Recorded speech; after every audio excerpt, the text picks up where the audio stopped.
Hi, I'm Ashu. I'm Vice President Supply Chain at Koye Pharmaceuticals. Pleasure to be here.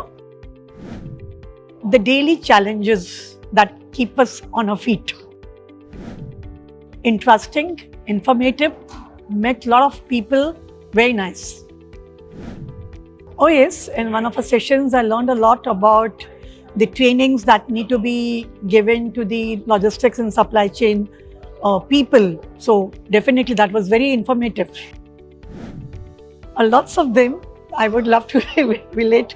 There are many such, but a simple thing that my entry into the logistics sector was solely by, never planned into it. I was a marketing MBA, starry-eyed, wanted to join with the top FMCGs at the typical MBA, but happened to join logistics with the thought that I would get back to marketing at the earliest.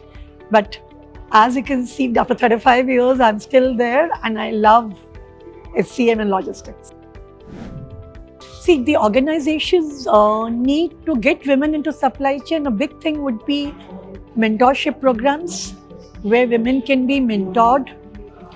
The second is to support women if required, because as we know, supply chain as a function needs practically a 24-hour dedication, and women having dual responsibilities at times would need support.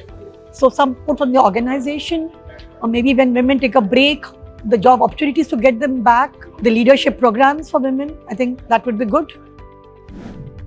In terms of infra, there's a drastic improvement over the years. I have been seeing the pharma logistics from 1988, so to say.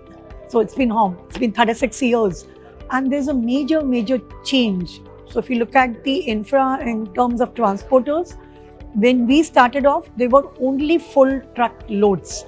There was nothing else other than full truck loads. And whether you had 1 carton or 10 cartons or a truckload, it had to go in trucks. So you had something called a perchune booking, which you had a small number of cartons, or even a full truck. And then we saw the evolving business of, there was something called an LCV, which was a canters, which was a smaller trucks. Then we moved on to dedicated fleets and we want to couriers. So I have seen the evolution of couriers. So today's generation can't even think of a time when there were no couriers. So we had simply the transport industry, whether it was part loads or full day to manage to them. And today you talk of whether this be it Safex or be a Gati or be an XPS or delivery and so on. I have seen them evolve in front of me, and fortunately enough, I've been amongst the first people to try out all these couriers. In terms of the infra, where the government is concerned, you've seen the massive road network that has evolved. There has been train which has evolved as a mode of movement which was never there at one time. The sole and only movement was by road. But the RoRo, there was something called RoRo. So rail on and out from the road. So mixture of rail and rail, which was never there.